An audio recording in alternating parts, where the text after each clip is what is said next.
Welcome to Owen Allen Media. Trinidad and Tobago Police Commissioner Erla Harewood-Christopher has been released from police custody after she was arrested and detained as part of an ongoing investigation into the importation of high-powered sniper rifles by Strategic Services Agency. The police commissioner spent 3 days in custody before she was released without charges, as the Director of Public Prosecution advised further investigation were necessary. Now, the decision to arrest the police commissioner without sufficient evidence is a call for concern in itself. The police commissioner legal representative, senior counsel Pamela Elder, criticized the authorities for what she termed as an outrageous act, pointing out the absence of any incriminating evidence against her client. Ms. Elder questioned the motive behind the arrest, suggesting it might have been orchestrated to humiliate the commissioner and undermine public confidence in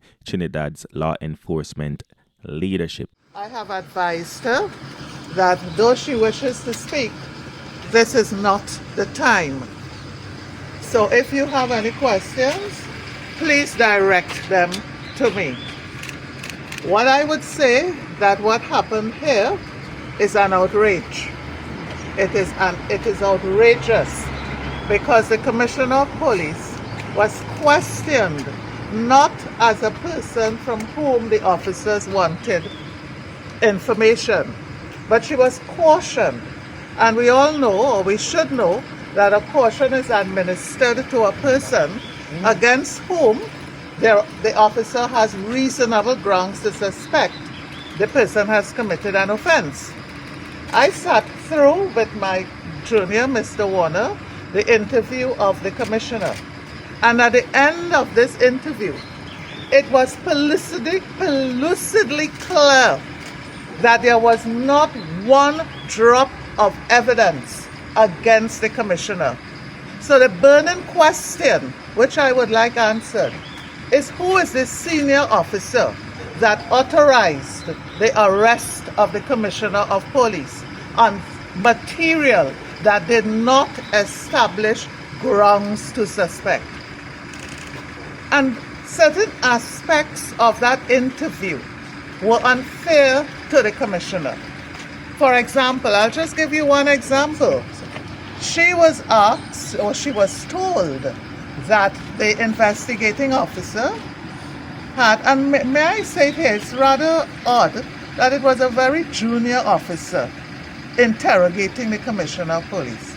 Now, I'm wondering if there are some internal conflicts within the police force or other state agency, because the lack of clear evidence or justification for the arrest makes me actually wonder if it could be an attempt by certain individuals within the force to tarnish the police commissioner reputation, and by doing so, Trinidad takes a big hit with this scandal. Now, let's also look at the procurement of sniper rifles by the SSA. That is concerning, right? And I want to refresh people's memory the recent murder of attorney and former SSA legal director Randall Hector, who was fatally shot in a meticulously planned attack, shows you the potential dangers posed by such weapons, right? So Randall Hector assassination, described by police senior intelligence officers as a well-coordinated hit, pinpoint accuracy, has led me, to believe that there are some suspicious, things that is going on right here, with the involvement of highly skilled individual, possibly with connection to state agency. What makes this even more serious is that they try to pin Randall Hector murder on 6 Don Tyson, despite police intelligence suggesting that the assassination was far too precise to have been the work of local gangs. So Hector was deeply connected to SSA, and his killing appears to have been the work of professionals, not some street gangs that are not organized or military trained. Probably was some powerful figures with ties to Trinidad Security Services orchestrated his death to tie up loose ends, you could say. And if that is the case, then Tyson's arrest could be nothing more than just a distraction, or am I getting it wrong here?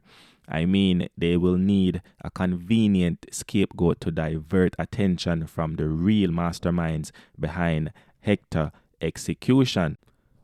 Now, the DPP decision to release the police commissioner for lack of evidence, while many others remain detained on weaker evidence, shows me that there is no fairness or justice in the system, just pure bias and favoritism. What applies for one does not apply to all. If the DPP could swiftly intervene in her case, why have so many other cases, where we see youths, their case have them get locked up and they are just rotting away in custody without solid evidence? All I have to say is that the arrest of the police commissioner, the procurement of sniper rifles, and the assassination of a former SSA legal director is troubling, and it's telling me that it's a deeper, more complex issue within Trinidad security system, potentially involving high-ranking officials attempting to eliminate perceived threats or silence loose ends. I truly believe this will go away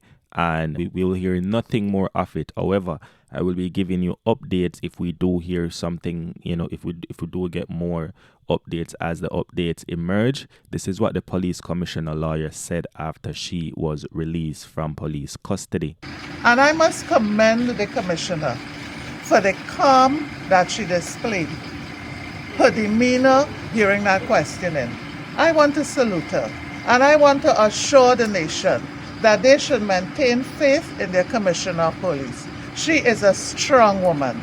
Maintain faith in that office holder. Maintain faith also in the director of public prosecutions, who was strong enough, I'll put it in very simple words, to tell the police officers, look, get away from here. Release the commissioner. So one wonders, what was the basis for the arrest? And this is what I keep asking. Why wasn't she questioned without an arrest?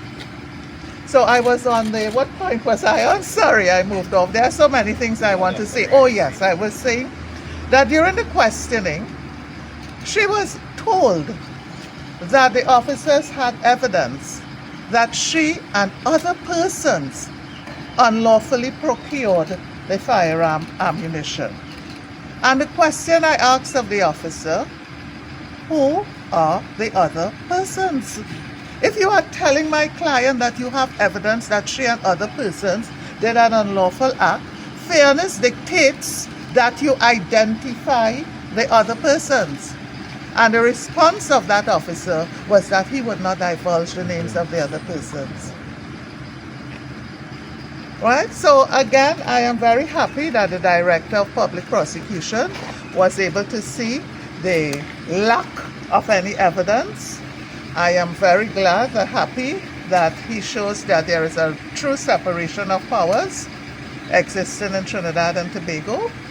And as I said, I want to know who orchestrated this. Was it designed to humiliate the commissioner? Is there a hidden agenda somewhere there? All right, so that's the video for today. Thank you for watching Owen Allen Media. We keep you informed.